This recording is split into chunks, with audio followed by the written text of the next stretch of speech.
Today, we are sitting down with someone who truly has built a one-of-a-kind practice, helping families navigate some of the most important and often overwhelming decisions that they will ever make for their children. Kelly Miller is the founder of Wolf Strategic Advice, an educational and therapeutic consulting firm based in Dallas. With over a decade of experience, Kelly guides families through everything from local and boarding school placement to wilderness programs, residential treatment, and post-secondary planning. And her path here, it is one of the most interesting career pivots that we've heard in a while. Kelly, can you take us back to the beginning from CNN and Larry King Live to Sure. CBS and PBS to crisis management, then to child psychology, and Yeah, how did you get here? absolutely. Well, first of all, thanks everyone. This is a lot of fun. I love doing these kinds of things. So yeah, went to college. I grew up in Chicago. I grew up in the suburbs of Chicago, and then I went to boarding school in Indiana. And I love telling people I went to boarding school because they all lean in and they all go, "What'd you do?" And I always say a lot, but that's not why I went to boarding school. My whole family went to boarding school, so it was pretty normalized. And then I went to college, a little tiny school in upstate New York, and people say, "How'd you end up there?" And I said, "Well, I got in." So, and I knew that I wanted to do something in journalism and specifically television. And so I got my first job making, basically no money, working at CNN in Washington, D.C. And I had worked overnights primarily. So I was sitting up all night waiting for things to happen on an assignment desk. And then I heard that there was an opening at Larry King. And I actually saw Larry in the hallway and I stuck my hand out and I said, "Hi, I'm Kelly Racklin," because this was before I was married. And I said, "I want to work for you." And he looked at me and he said, "Nobody's ever done that. You're hired." So I've kind That's of taken awesome. that point of view sort of the rest of my life where I said, what is the worst thing that can happen? Somebody says no. Okay, that's fine. Like I'll figure it out. So did television for a little while and then realized that the hours were terrible and the money was worse. So I pivoted more towards crisis management for corporations, and this was during the tech bubble. So I was hired by a company called March 1st, which was Chicago's largest technology firm, and they hired me to be their media relations expert. And I took them through their bankruptcy and then eventually went and worked for PBS and did all of the programming for PR for all the children's programming for PBS. And I did that for a while and really enjoyed it. Like, really enjoyed doing and people are like, crisis management at PBS. And I'm like, oh, you don't remember the Teletubbies and when Jerry Falwell said that Tinky Winky was gay. I mean, that was a crisis during Yeah. that time. Oh my And God, I remember that. I do you remember remember that? And then that. so I do have a quote in a few newspapers that says, "Does Jerry Falwell know that Tinky Winky's not a person?" And then, by the way, it's not a purse, it's a magic bag. So I've always had that little bit of sort of like, I mean, I hate to say it, like smart aleck, off the cuff kind of behavior. And then my husband we've been married for 27 years. We grew up together. We're high school sweethearts. And we decided, oh, let's have kids. Let's see how that goes. So we had our son, who is now 21, and he's amazing and great and wonderful. But when he was about 18 months old, I was at a play group with a bunch of parents, and all of these moms were looking at their kids going, "Touch your nose, touch your nose."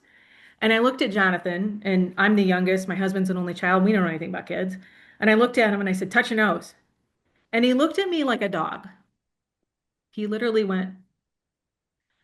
So I picked him up and got out my Razor flip phone, called my husband, and I said, "He can't find his nose."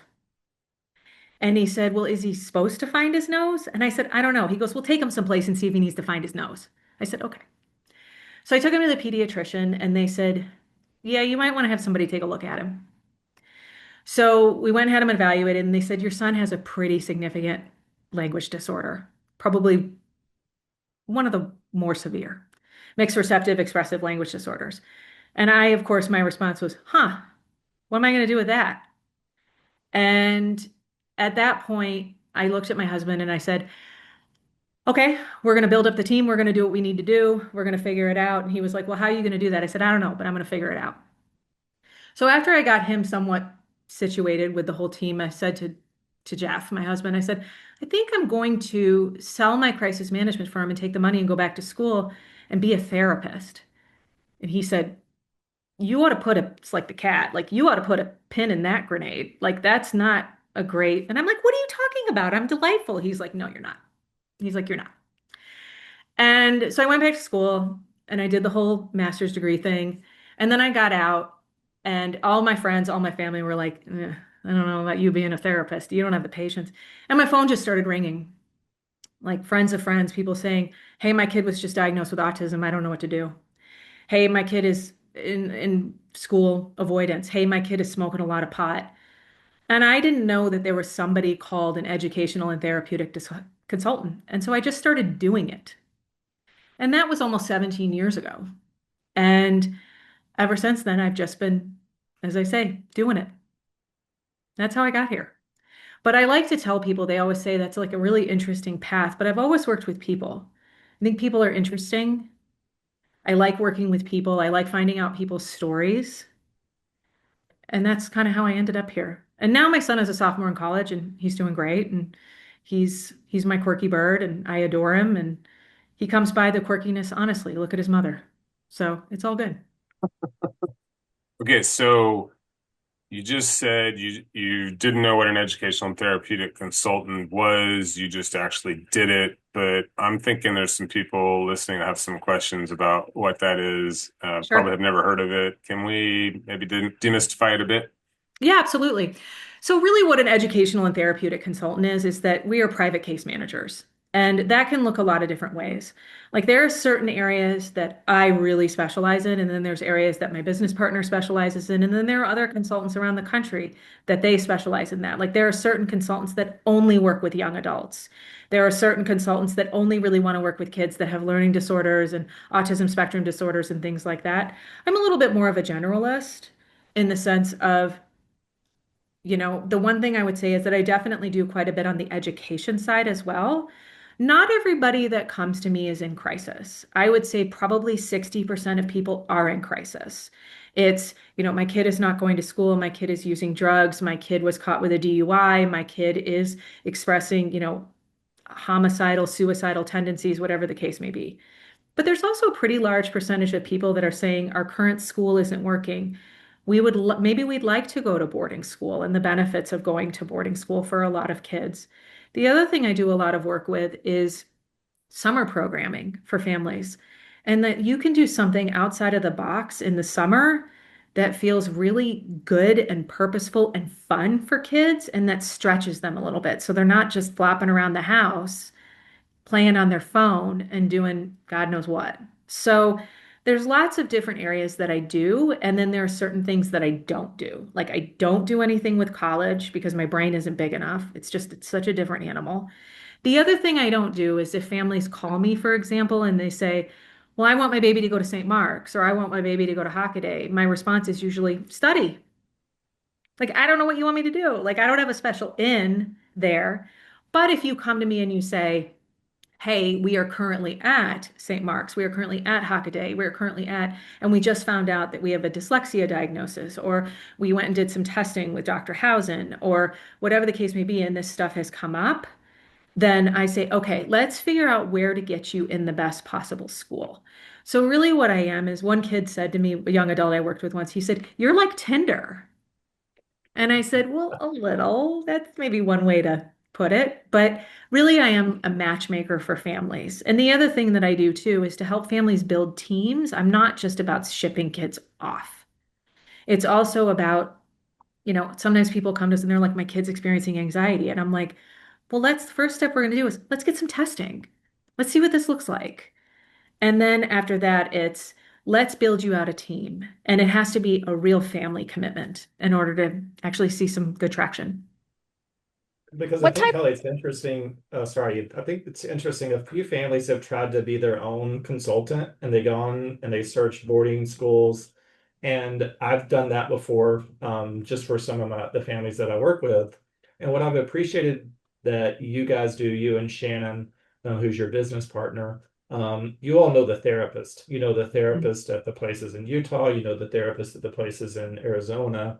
How is that just time and experience? You visit these places. How have you developed that kind of knowledge base Hmm. over the last 17 plus years. I would say the majority of it is, as we call it, boots on the ground. It's, Yeah. we spend a lot of time on the road. We go and, we get on planes, we go visit things, we look in the showers, we look in the bathrooms, we sit in the dirt with the kids. We really go and try to see as much as possible.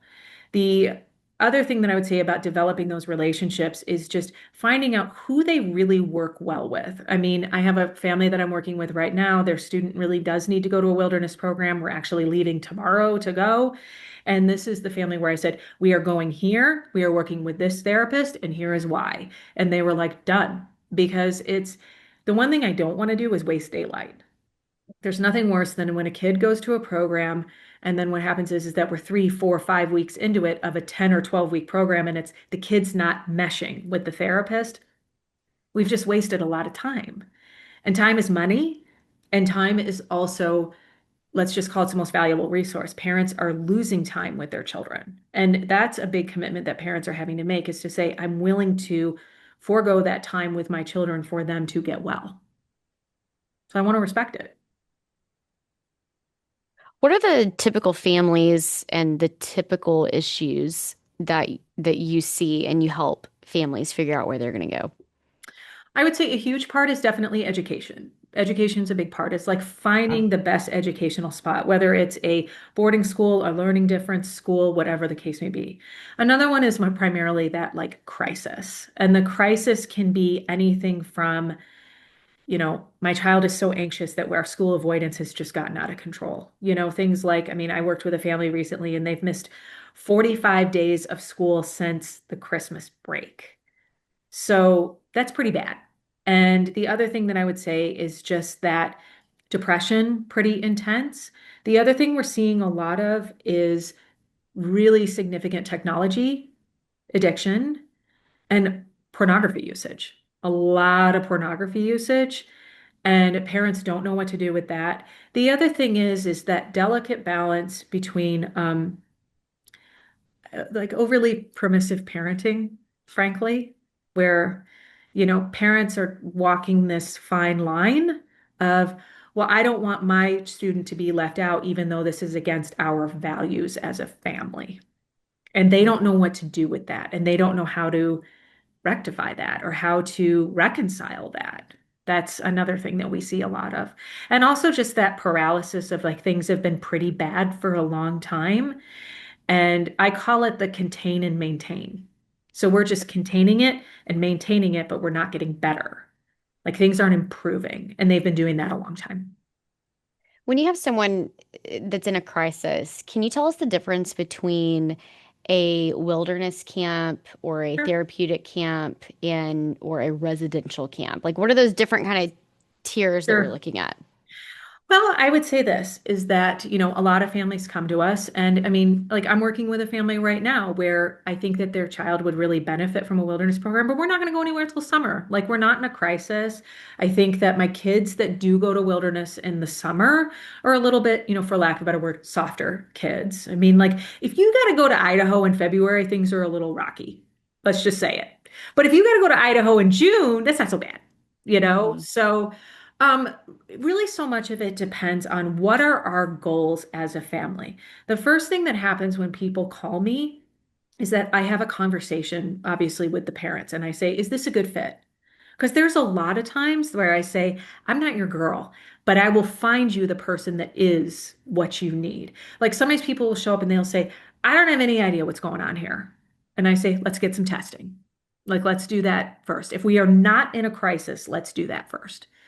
The biggest difference I would say is just the style of therapy. Some kids cannot tolerate being in a outdoor therapeutic environment. Now, with that being said, I've got outdoor programming in Hawaii where you actually sleep inside. That's not so bad. You know, I've got other programs where it's like you can go down to Costa Rica and learn how to surf. It's not terrible, you know? But for some kids, it's no, we got to put a pack on your back and walk it out a little bit in Utah. It's just really what matters for and what is the best match. The biggest proponent being the therapist. That is the number one goal. Some kids can't tolerate that, and some parents can't tolerate it. Even if I tell them 50 times over, I promise your baby is not sitting in a ditch eating beans out of a can, being rained on, they don't believe me. And that's okay. We also have what we call short-term residential options.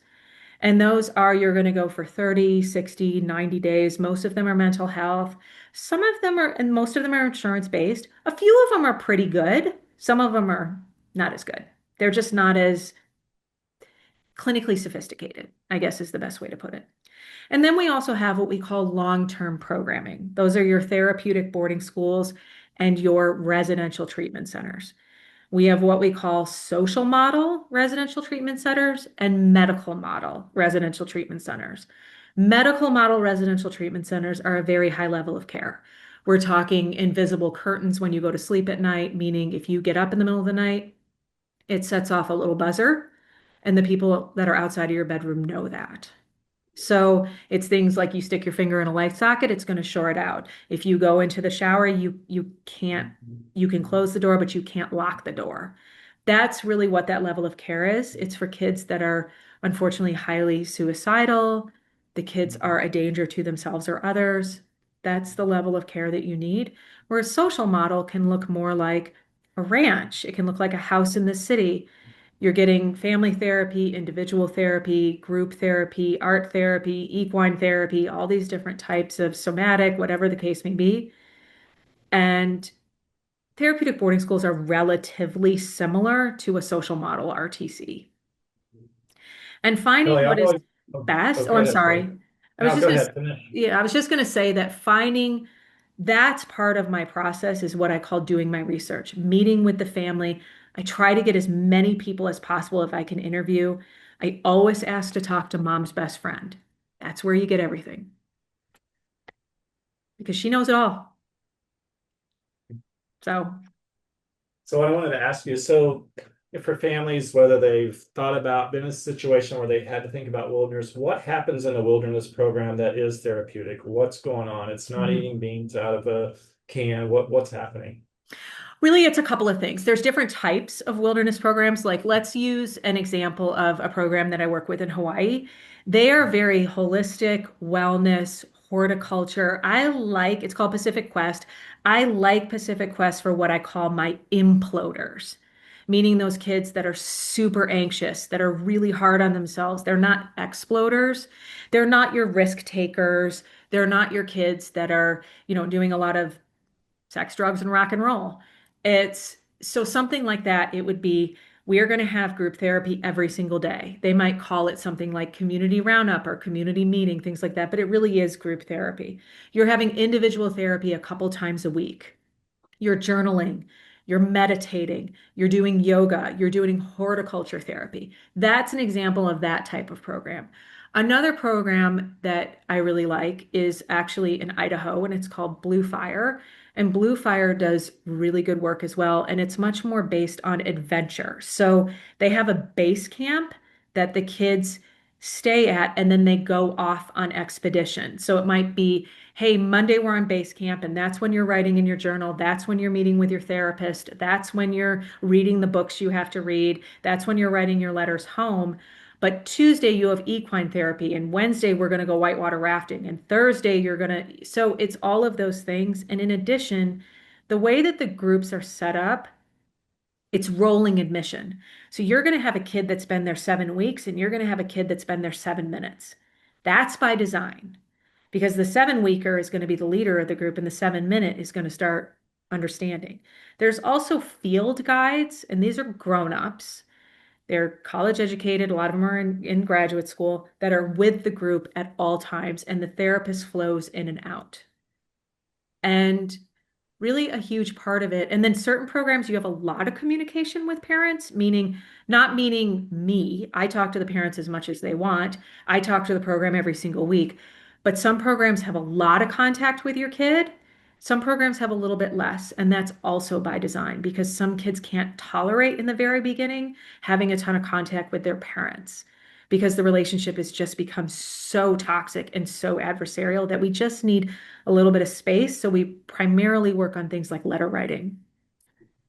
You said sex, drugs, and rock and roll. kids, those like high risky kids that are promiscuous and they're just really fast. Yeah. What type of camp would you recommend for them if it's not? Because I mean, you're talking about the Hawaii one, and I'm like, can I go?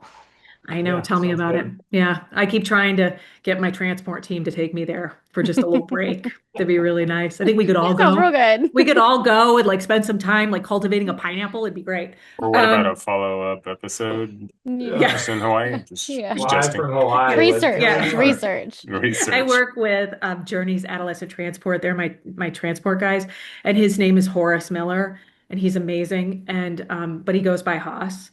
And I can't tell you how many friends have said to me, just called me joking and be like, "Can Haas pick me up?" I'm like, "Yeah, I know. You'd love to just like run away somewhere."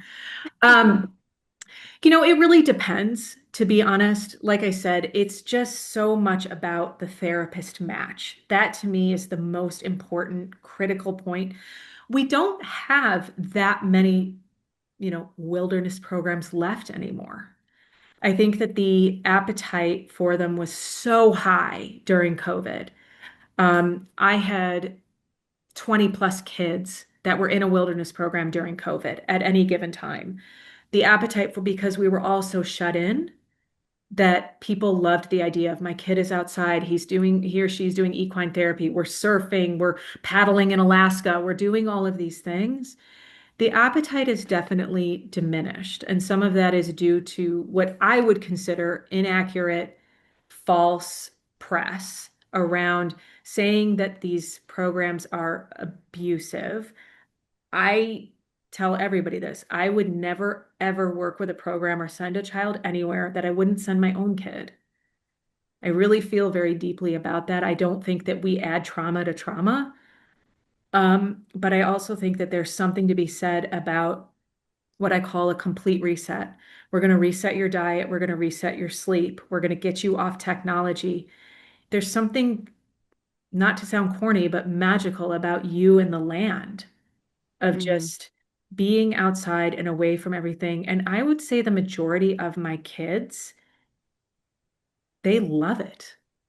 They love the no pressure environment, especially a lot of my girls, where they have so many stresses about makeup and clothing and their bodies, that the idea that there are no mirrors, there is no makeup, everybody looks the same. You show up at Wilderness and they outfit all of your gear for you. So everybody's got the same coat, everybody's got the same boots. Somebody's not running around saying, "Well, I have a Canadian Goose jacket. Well, mine's only from Amazon." No, everybody's getting the same thing. And there's something really lovely about that. The connections that these kids form are really strong and organically just true friendships because they don't have distractions of anything else.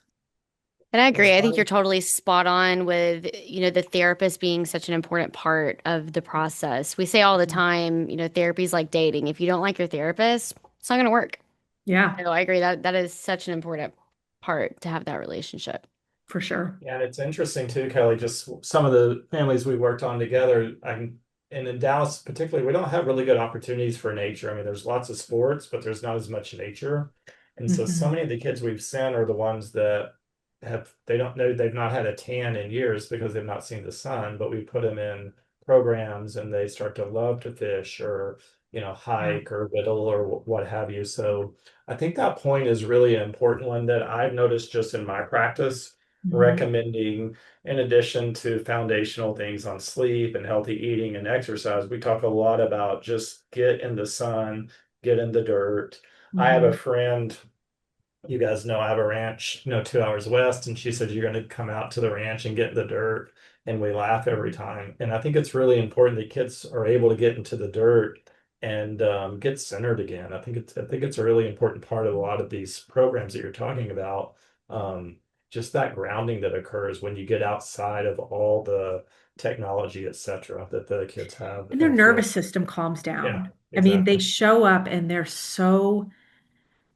a lot of them have just built so many walls. They mask. They're so just, the only word I can think of is just like they're just so tight and they're Yeah. just so wound up. And then you get them out there and all of a sudden it's like You're getting up with the sun, you're going to bed with the moon. I mean, plus you also get these really cool responsibilities in the group of, kids that have never, lifted a dish, let alone, cook themselves a meal. And guess what? Multiple times you're going to have to be chef of the group and you're cooking over the open fire.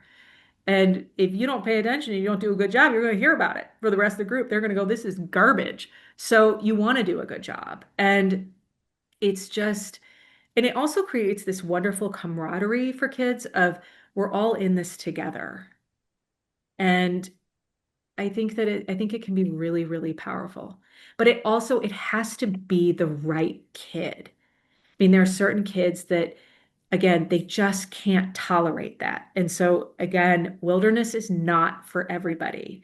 And that's my job is to figure out what is the best, most unique program that is just for this kid, if that's the way we need to go. And for a lot of kids, it may just be if you thought about a boarding school, like maybe you're not happy at HP, and that's okay.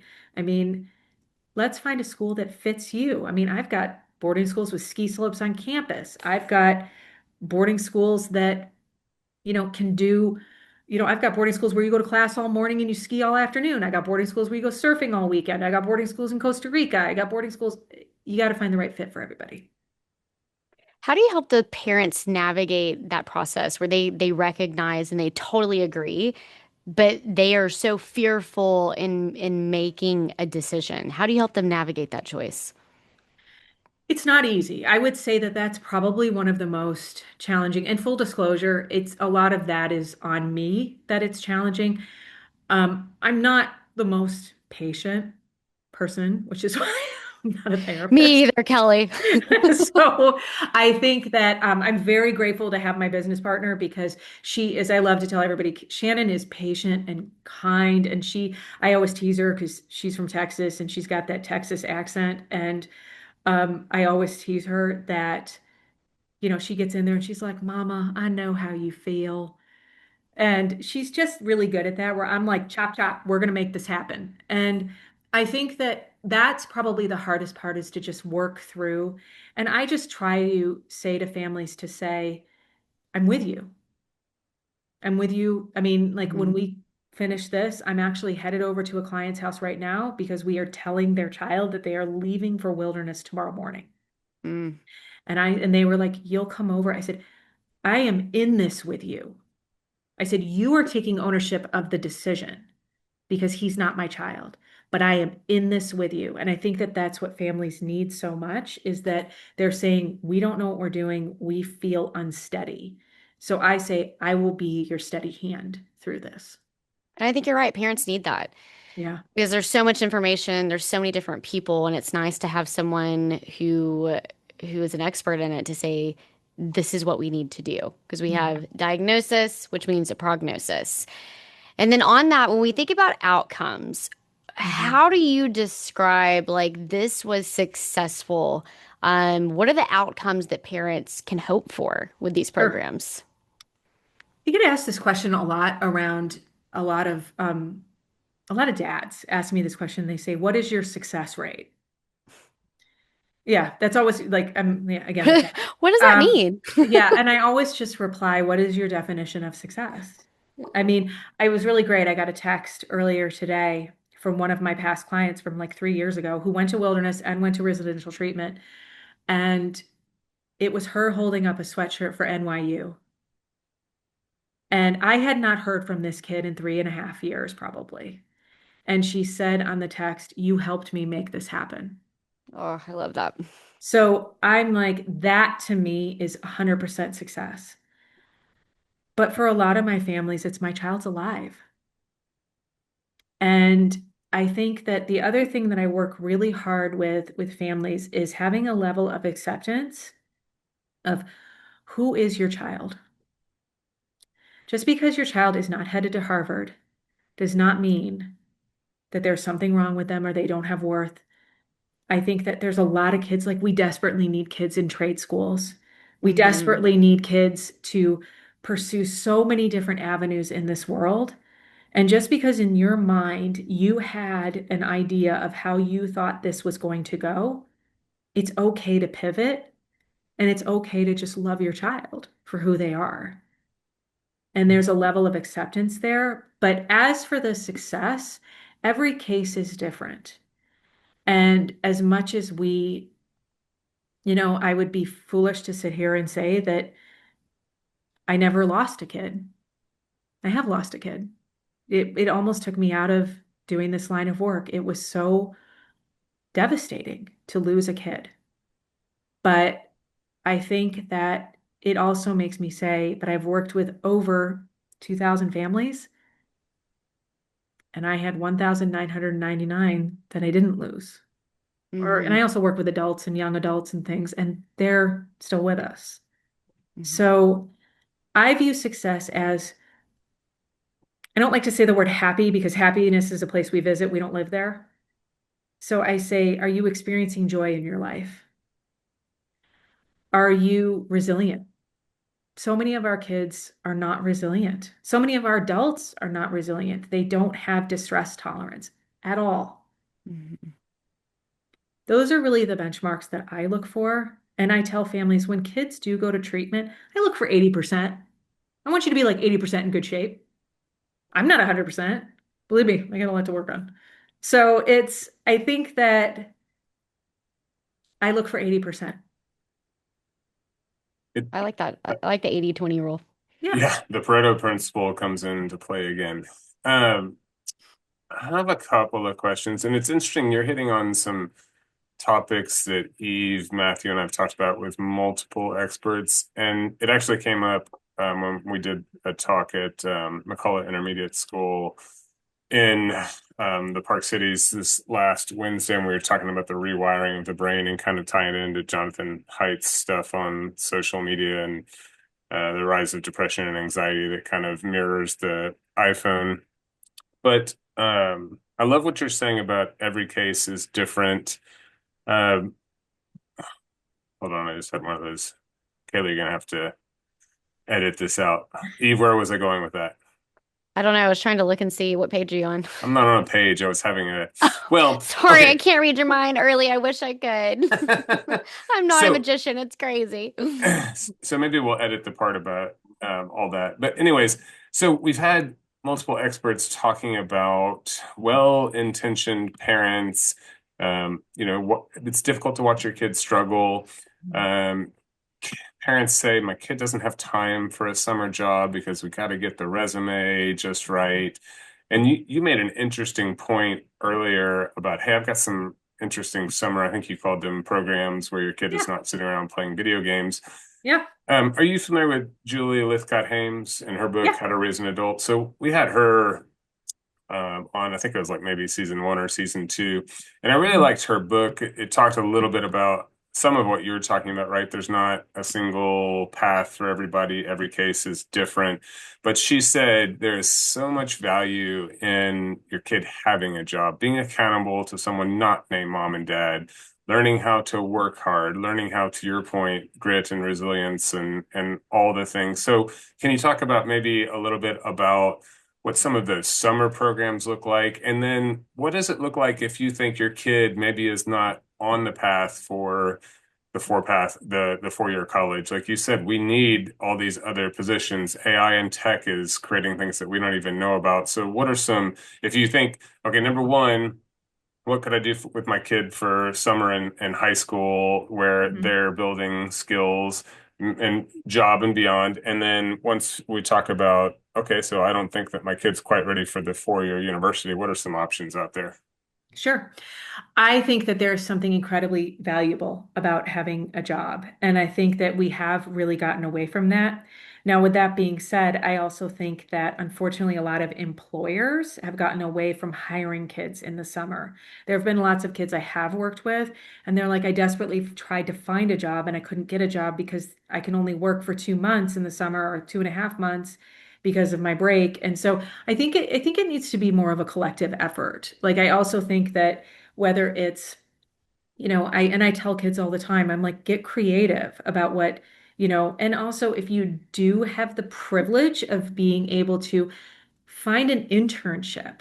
I was really lucky. I was able to do, and they were unpaid, unfortunately, but I was able to do a lot of internships in places that really made me understand I do want to work in television. Like that's something I do want to do. And so obviously it didn't last, but but I think But you got a that great story. but I got a great story out of it. But I think that I agree with you. I think that there's something about being accountable and responsible to somebody besides your parents. I think that that's really important. I think it teaches a little bit of grit and resiliency. I think that our kids are really, really lacking in distress tolerance. They I call this generation the Amazon Prime generation. And I'm like, I am full blown Gen X, iceberg lettuce and neglect. I mean, that is what I was raised on, iceberg lettuce Iceberg and lettuce and neglect. neglect. That's great. And and I can tell you that I am grateful for that iceberg lettuce and neglect. My parents did not need to know everything I was doing. True. And I also think that parents, number one, they know too much. I think they intervene Hmm. too much. They helicopter too much. They snowplow too much. They don't let their kids. My best friend in the whole world recently called me and she was pretty upset because her son did not make the baseball team. And she was like, I'm so upset. And I said, yep, that's why you're going to sit on the phone with me. And you're going to sit in the distress and you're going to be uncomfortable. And then you're going to tell your son, I love you. And you're going to hug him and you're going to tell him to practice harder. That's life. Yeah. That's life. But you're so right. I feel like in our practice, we spend a lot of time getting parents to pull back and we say things like never do for a child what they can do for themselves. Mhm. Or kids that really have no resiliency, they have no grit, and they have no distress tolerance. Every Mhm. little thing is just this huge ordeal. Mhm. And a parent will swoop in and will save them because they don't want their kid to be sad. And so that level of enmeshment really becomes very toxic and problematic, especially Mhm. when you think about those teens that are getting close to leave, and then now you're really not focused on failure to prepare your child to go to college or to Mhm. go to a trade school or just really to be an adult. Yeah, exactly. And I think, I give this not that often, but I've given it probably 4 or 5 times, this little talk that I've given to like Bible studies and wine groups and whatever the case may be. And it's called How Not to Be My Client. I love that. How to talk And myself out of business. yeah, and Yeah. I'm like, and of course, my husband, who's a partner at Morgan Stanley, is like, you have the worst business model I've ever seen. He's like, you are constantly trying to talk people out of hiring you. And I said, because really what it's about, not to sound corny, it's about helping families and helping the kids. And my hope is that I'm like, I don't want you hanging around on my caseload. I want you to get better. And so, but I tell parents all the time, like, let your kids struggle a little bit, send them away, camp, and don't do, I call it the amoeba. Don't take all their little friends and then send them all to the same camp together. That's the Hmm. amoeba. Don't just keep moving the amoeba around. Like, send them off a little bit. Like, it's okay. They've got to learn those social skills of walking into a room and saying, I don't know anybody in here, and that's a little scary. And being able to navigate that.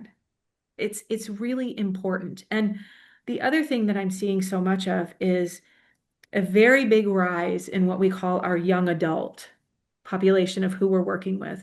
Now, some of the young adults I work with, these are, I get them when they're not even young adults yet. They're sophomores and juniors in high school. And maybe they're a little bit like my son, where you weren't going to be on the traditional, like Jonathan goes to Arkansas, but he goes to a very specialized program at Arkansas.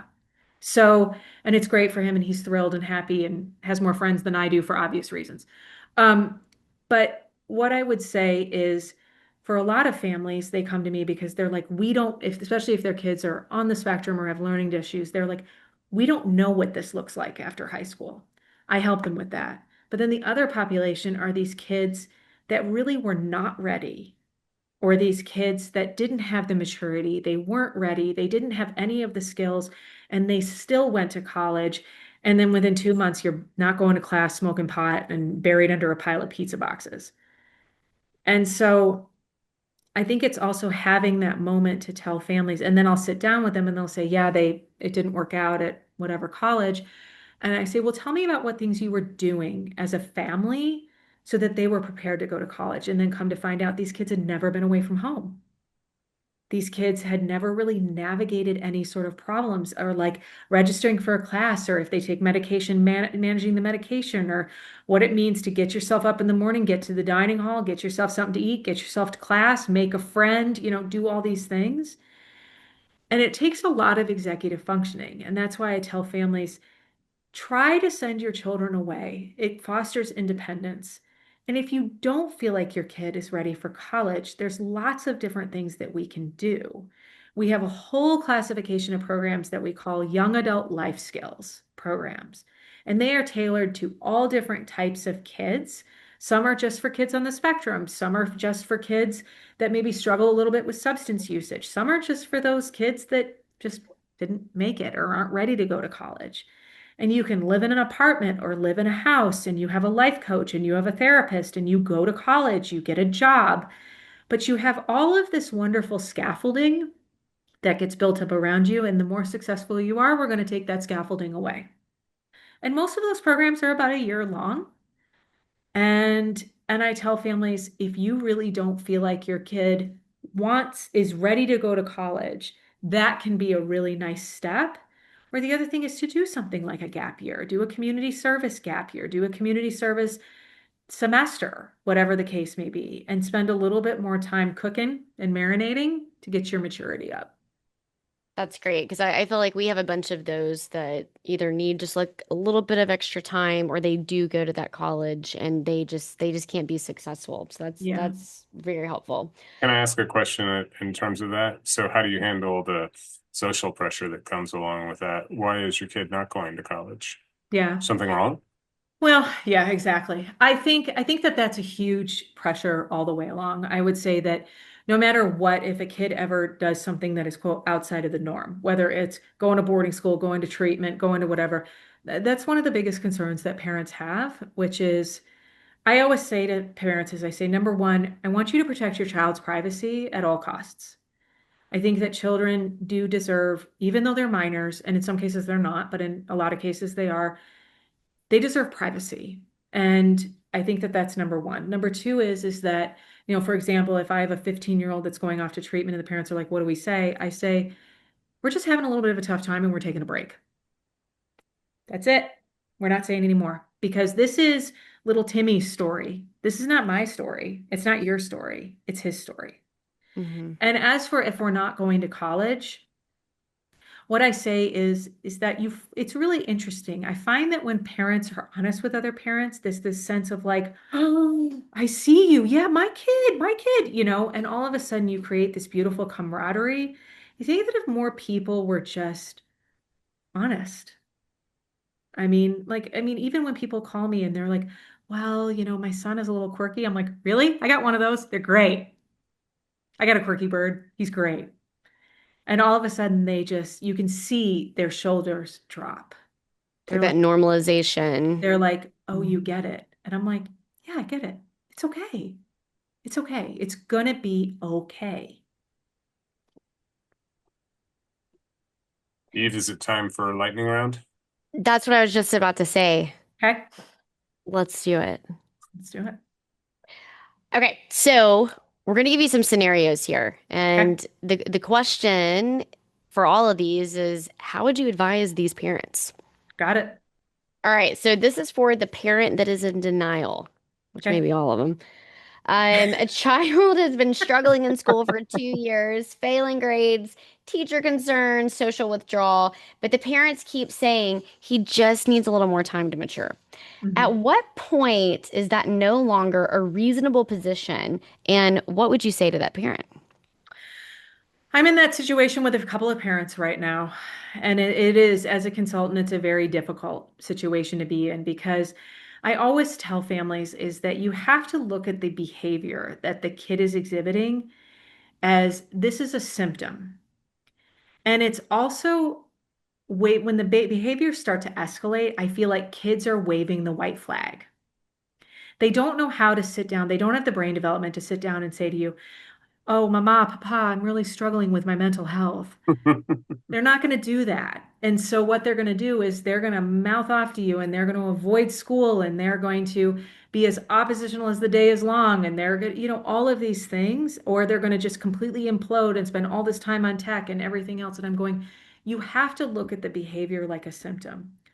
And then when families say, well, we're just, and I always say, look, you will know when you're ready to do something. But right now, what I can tell you as a professional is that this is some oppositional behavior is normal, and I welcome it because their job is to push you away and your job is to pull them back in. And I like when kids give a little bit of oppositional behavior because I feel like, all right, your brain's working. That's good. I like it.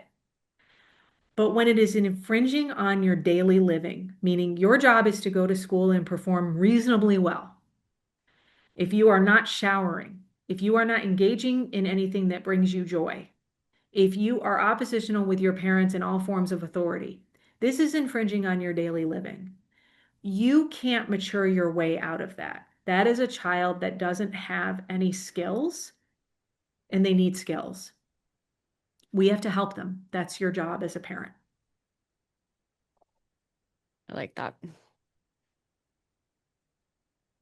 Do you want to ask the next one, or do you want me to early? Let's see. We don't have to go in order here, right? Okay, so you mentioned every child is different, and what was the exact quote?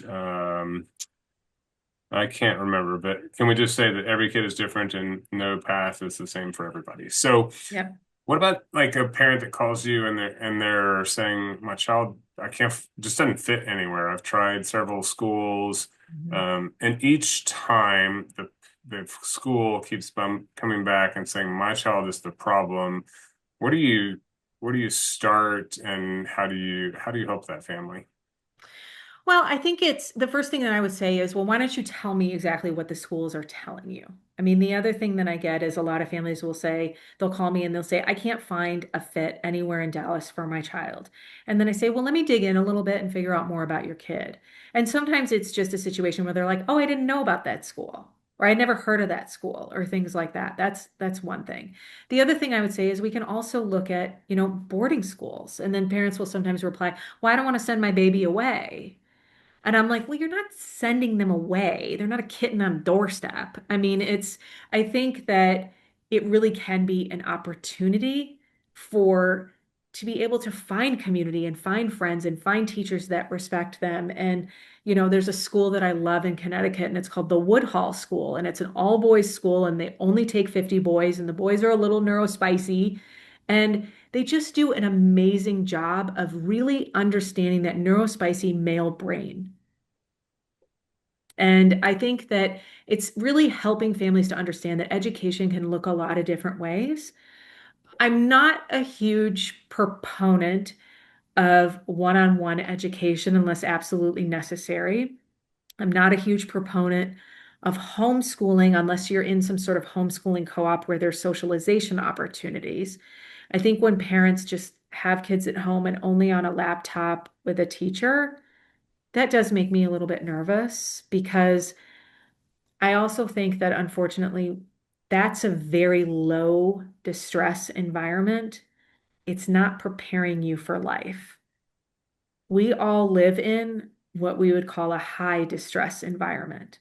Like driving in Dallas, getting our kids places, going to work every day, it's high stress. So if we just lock ourselves away, that's not good. Kelly, this has been awesome. I feel like I have learned a lot and probably selfishly asked some questions that I have some parents that will be coming your way. Oh my gosh, I'd So love to help. So this has been so so much that's been fun. great. This has been Are, really, really fun. Yeah. Are you Early, you want wrapping? to I'll wrap it, Eve. you go ahead and wrap it up. Okay, so if you are a parent listening to this episode Mhm. and you're sitting at getting ready to maybe pick your kid up, or you just dropped them off and they're not happy, you feel overwhelmed, they're overwhelmed, you're not sure their child is in the right place, what would you say to them? And as a follow-up to that, what are the top couple of things that you want our listeners to take away from today's conversation? I would say the first thing is just give us a call. Give us a call. We always offer an initial complimentary phone call of just saying, I tell people this all the time. If you're not sure you need us, that's okay. We'll tell you if you need us or not. I'm not in the business of taking money from people that I cannot help. That doesn't, and for some families, I remember I had a woman call me once and she said, I need my daughter to go to residential treatment. And I was kind of like, that seems aggressive, but okay, tell me what's going on. And she said, well, she hasn't talked to me in 2 days.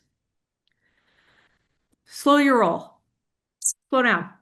We're going to be okay. And I said, well, who's your therapist? We don't have one. Who's your psychiatrist? We don't have one. I said, okay, let's just slow down a little bit. Let's build you a team.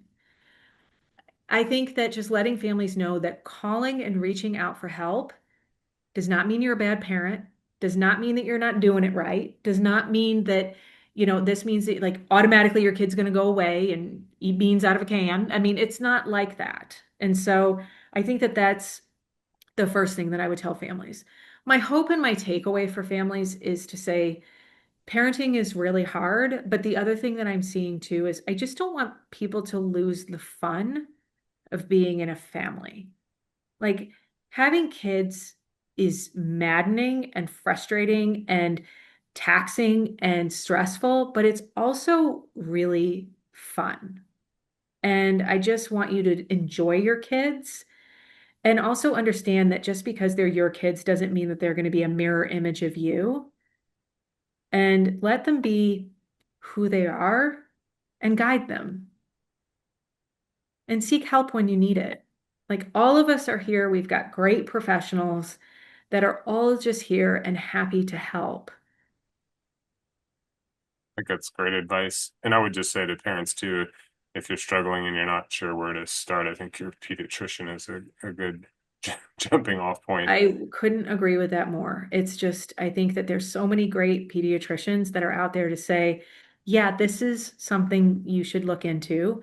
And no, I think we're okay. Yeah, I mean, I think that and I think that's so, and then parents will say to me, like, well, do you think I'm overreacting? And I say, I'd rather have a little bit of an overreactor than an underreactor. Hmm.